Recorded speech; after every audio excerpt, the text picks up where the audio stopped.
Осы байып кеткен еді, адам танымай кетті, өзінше болып кетті деген әңгімелер естіген шығарсыздар. Әрине, ол танымай кетеді, ол танығысыз да келмейді.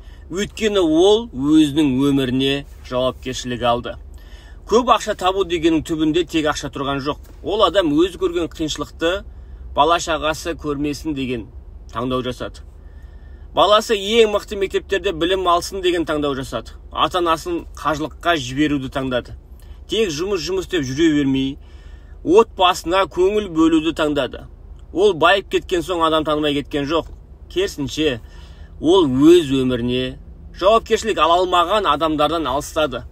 Өзі бейшара болып өмір сүріп жүргеніне біреуді кінәлап өтетін адамдардан алыстады. Содан кейін ол байыды. Миллион табу ең оңайы, ең қиыны дұрыс адам болып қалу.